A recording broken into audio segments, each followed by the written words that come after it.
everybody, to the Record Player. I am thrilled to be joined today by seven-time Juno Award winner, singer-songwriter Colin James, whose debut album in 1988 became the fastest-selling debut album ever in Canada and led him on a career path that has included opening for Keith Richards and ZZ Top, as well as working with people like Robert Cray, Bonnie Raitt, Lenny Kravitz, among countless others. He's about to release his 20th studio album out on November the 5th, and about to hit the stage again as well. Colin James joins us on the Record Player. How are you, Colin? I'm good, thanks. The new album, I want to talk about it, is called Open Road. I do want to talk about that, but first, before we begin, I want to ask you about the story of your career beginning. I've heard the story a million times, but I've always wanted to hear you tell it. You wind up opening for an absolute legend almost by accident. How did that happen? Well, it was just one of those things. I mean, I guess it's a testimony to being in the right place at the right time at the end of the day. I was living in Vancouver, and I just gone to take a break back home, and the phone rang and someone said, "Do you want to open up for Stevie Ray Vaughan?" And that's really, and just as fate would have had it, I opened up for him with a band that I'd never met, that we met right before the show. I broke two strings right off the bat. I had no guitar as a backup. I had no organization around me. I just said, yes, I'll do it. Well, so, yeah. And it's not like I'd already opened up for Thorogood and John Lee Hooker when I was 16. In that year, I opened up for two acts like that. And with Thorogood's case, we did 3 shows with Thorogood: Winnipeg, Regina, and Saskatoon, if I remember correctly. So I'd done it before in a bigger room. I actually opened up for Little River Band. Was one of the first times I ever played in front of a big audience. Playing acoustic, I can only imagine what I played. But that was it. And Stevie's guitar tech gave me one of his guitars because I had no other choice, and he gave me his guitar, and we became fast friends. And that's the long and short of it. That's awesome. So not only do you get to open for Stevie Ray Vaughan at last minute, but you're playing his guitar. That's well, yeah, I got to play a few of his guitars over the years, and I wish now. I don't know whether I played the famous Beaten Up Sunburst or not. I don't remember. I played a yellow.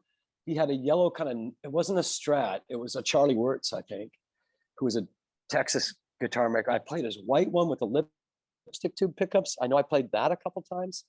So there's 2 or 3, because this happened in a bunch of cities. There's actually websites where you can find out exactly when it happened, because I'd forgotten I played with him in Tampa. And I actually found a hardcore website that talked about every time somebody got up with Stevie. And it's like, they got everything. It was interesting because I could go, oh, I totally forgot. Yeah. That's awesome. I was like 18 years old when your first album came out. I hadn't quite been introduced to blues music yet, like B.B. King or Muddy Waters, or further back with like Robert Johnson or anything like that. To me at that time, being that age, blues music to me was rock blues, and you and Jeff Feely and Bonnie Raitt I mentioned. Did you grow up with the idea of you want to be a blues artist, or did you want to be a rock star? Like, what were you listening to when you were growing up?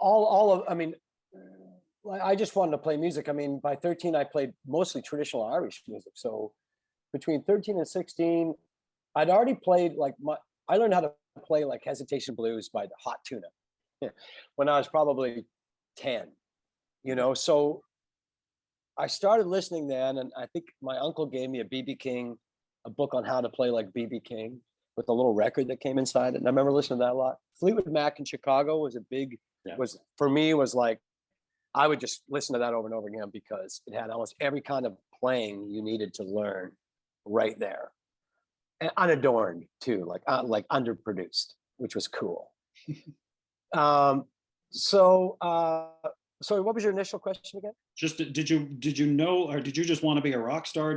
Was it a matter of I want to be a blues guy, or? No, it was never that. I mean, yes, like in grade 6, we'd play in the garage across from the school, and people would come by, and that was kind of neat. We'd play like you know, Leonard Skinner or what, like any other kid would, Yeah. you know. Smoke on the water. Sure, like a you know, overdriven amps and stuff like that. But no, I was just always driven by the music. You know, I saw Sonny Terry, Brownie McGhee when I was 8 years old. So, you know, you see real Delta blues like that at that age. It's pretty shocking. I remember I was sitting on the floor like 5 feet from Sonny Terry watching him play the harmonica. It just burned a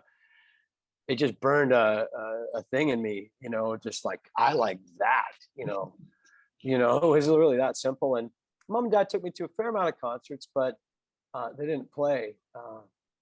But I just, it wasn't being a rock star really ever. And then I got hooked on traditional Irish music. So at one point in my life, I decided that's what I was going to do. And then punk rock and new wave came in. And I felt like I needed to show up for the new movement.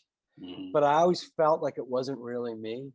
But I did, and I enjoyed. Like I got to know Talking Heads and the Clash and you know Sex Pistols and all those the Buzzcocks and you know all those bands, and I enjoyed it. And we opened up for Young Canadians and we opened up for Subhumans, and my early band in those days. But when I saw James Cotton when I was 16 in Winnipeg was the day that I went, no, that is definitely what I like right there, you know. And I ended up seeing probably James Cotton maybe 4 or 5 times before he passed.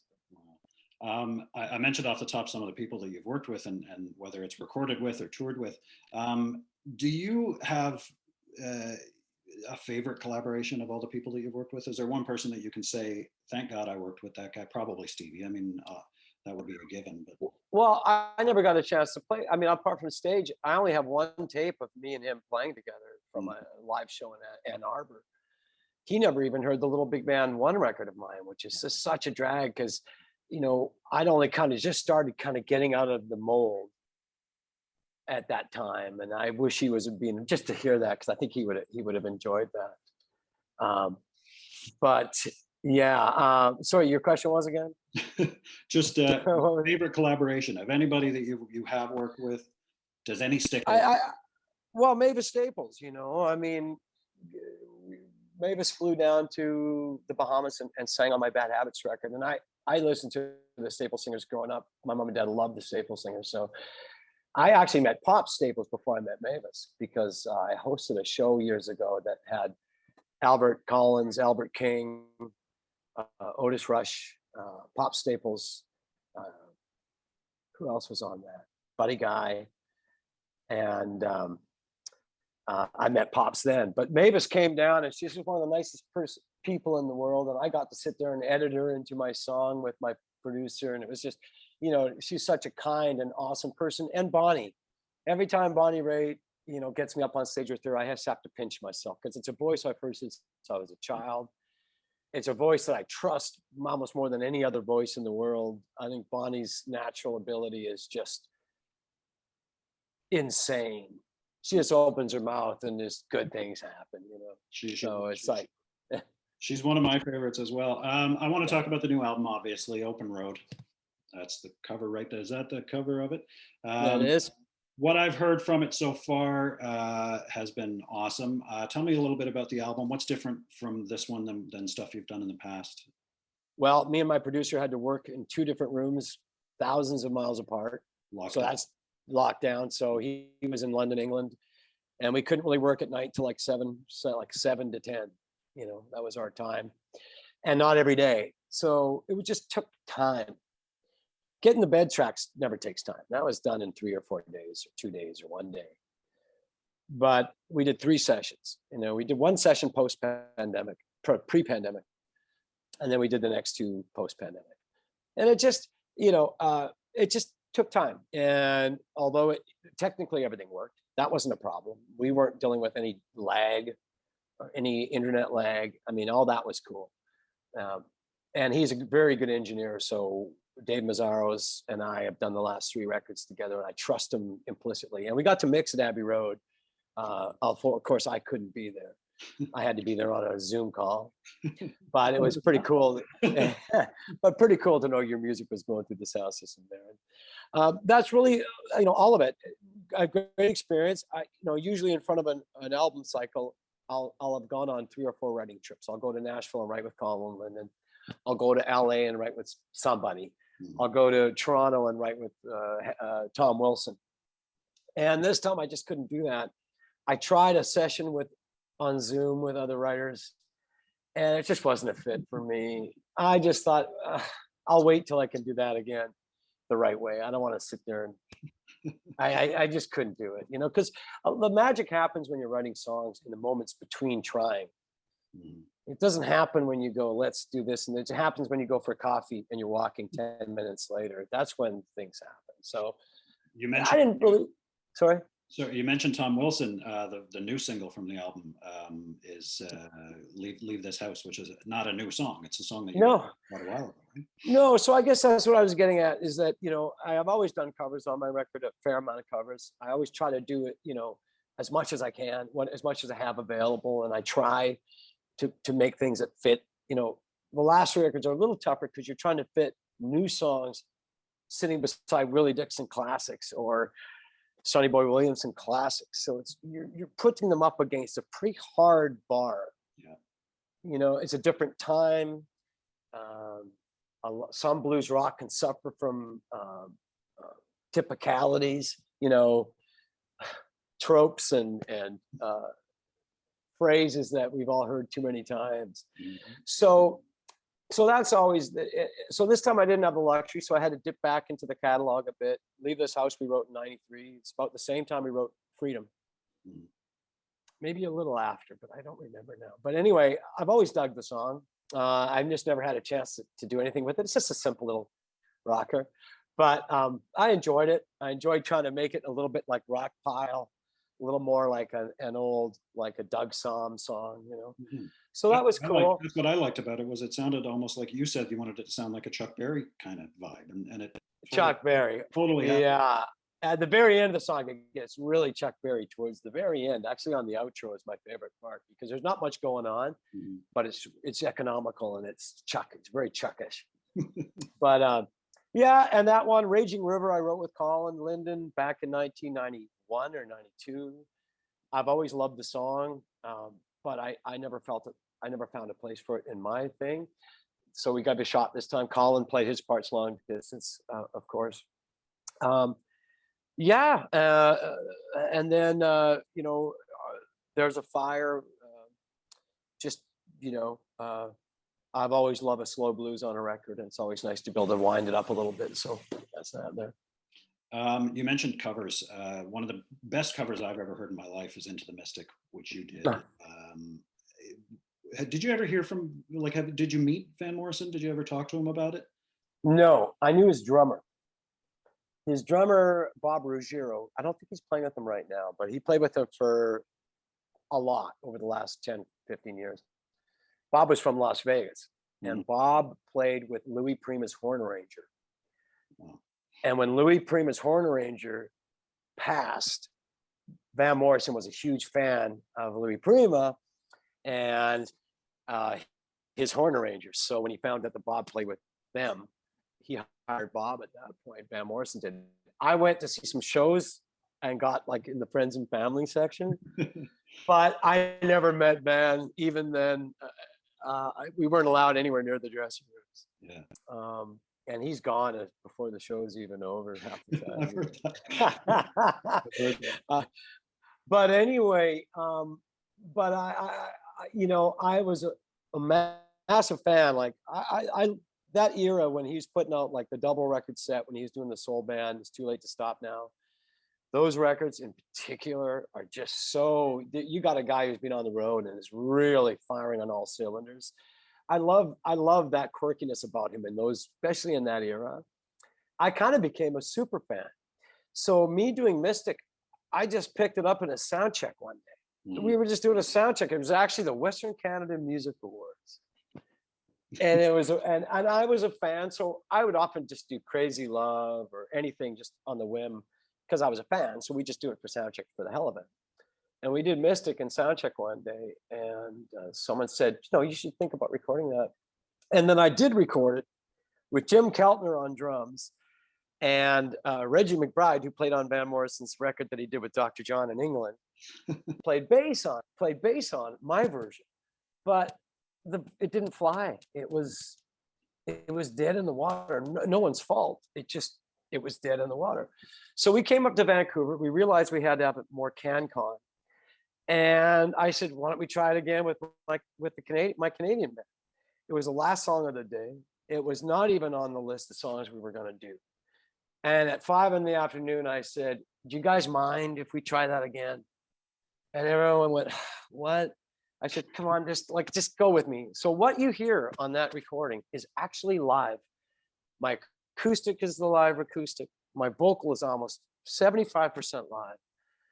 Only at one point that I swear I say the F word because I say a flat note right where it says it's too late to stop now. I went, and you could actually hear it bleed into the drum mics. So we spent the time just trying to hide my swear word in the kit because it was all over the kit and because I was too close to the guys. But anyway, that's the story. And no one even thought it was going to be a single, let alone be picked as the first. We started getting word that the radio was playing it. And the rest is history. And I looked the other day, it's like my #1 requested song on, I think, Spotify a couple days ago or something. And so just what a shock, But I have to say, Colin mixed the hell out of that. Lyndon mixed that. I wasn't there for the mix. I had to put in fact, I put one thing on long distance from Vancouver to Nashville on that. But Richard Bell from Canada, who played with the band, who was one of the band's alumni on Hammond, he's with Janis Joplin. He played on Pearl. Jeez. The guy who plays Hammond on Mystic has played on Pearl, for crying out loud. Wow. He was actually on that Cross Canada train years ago, Cross Canada rock and roll train with Buddy Guy. He was on that. And he played on it, and it passed on not long after. It was one of the last things that Richard played on.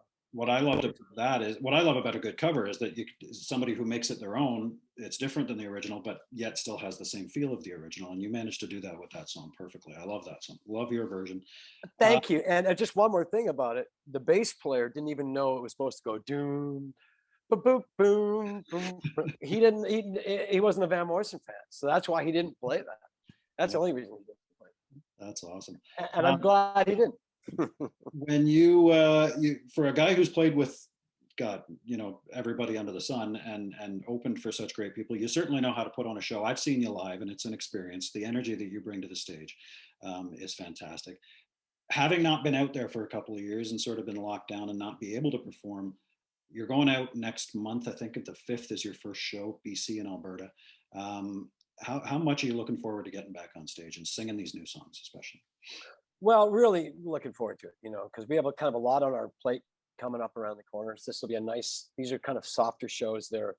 There's no drum kit on these shows. It's 3-piece. Steve Mariner on harp and bass. He plays bass a fair amount on it. And I have a new member of the band named Anders Drerup, who's coming up from Austin, Texas. So he's going to be part of the trio. And these are a few days, but it'll get my feet wet, get my hands working again. We have to do double shows on my first 2 shows because of seating array, because of COVID seating, because it's a couple hot spots. So we have to do 2 because they have to space the audience out. So I'm going to have to do a couple shows a night on those ones to start. It'll be a bit of I'll have to watch out not to overextend, because when you haven't been singing for a while, your tendency is to go, and 3 days later, you're not doing that. So I'm gonna have to pace myself, but I'm looking forward to it. I played a bunch of guitar last night, sitting around my living room, just trying to reacquaint myself with the guitar. And it was really cathartic, it was really great to play again. And, I just long for the, 4 shows in a row where your hands start going where you tell them to go, because it doesn't always happen that way when you've been off for a while. You mentioned Steve Mariner. I haven't seen a live show in ages. And a week ago, I watched online. I watched the Mariner and David Gogo show on Thanksgiving. Right. Excellent show. So if you're going to do some kind of an acoustic type thing as well, that's going to be fantastic. Just to get you back on a stage would be great. Oh yeah. Well, we've done these shows before. It's not like it's the first time. I've been going out doing these acoustic shows for quite a few years now. And it's just a nice break from, I love the band and I love doing that. But these shows with a bit more of a quieter vibe, you can still rock it out. And I have to say, like on weekends, people still get pretty rowdy. Like you can't get too quiet. But it allows you to do a few more ballads, a few more little off, like Black Eyed Dog from Nick Drake. It allows me to maybe approach some stuff that I would never touch in a big concert setting because it's just too, you know what I mean? Yeah. Different. Yeah. You mentioned it earlier. I want to touch on it before we're done. The Little Big Band project, three records, I believe, and a Christmas album. Mhm. Is there more of that coming? Is that something that's on the horizon, or has that kind of been put to bed for now? Well, you see, it's just hard. There's so many people and so many moving parts with that band. I mean, it was always a labor of love. It was never a way to make any money, and it was definitely it did really, really well. Well, no, it did. It sold a bunch of records, but it didn't make a lot of money. Yeah. It didn't make me a lot of money. Made somebody money. Saved somebody money. It's true. But you know, if I do it again, it'll be strictly maybe a retrospective. So it's not a full recording. It'll be maybe a couple songs to add to songs. Maybe it's a live show. Maybe it's putting the whole original cast together in a cool venue and filming it. Maybe it's this, maybe it's that. So I've thought about that because 30 years is coming up on Little Big Band 1 on, what is it, 2023. So I'm looking at that and just thinking about that, but I don't know how that'll look yet. Well, I hope you do, because I was a big fan of that stuff. I love Listen, Doug James, Greg Piccolo, all those guys who are the real guys from Roomful, they're all great. But Greg Piccolo, Doug James, you never have to convince me to play with anyone like that because it's a fantastic experience. Well, nobody did that whole swing revival thing. I mean, Brian Setzer was close, but nobody did it quite like you did. The new album is called Open Road. It's out on the 5th. I wish you the best of luck with it. I'm so thankful you joined us today. Thank you so much for being with us. I know you're really, really busy. Best of luck with the album. Stay safe. All right. Thanks, man. Appreciate it. Thanks, Colin. Okay, you bet. Bye-bye.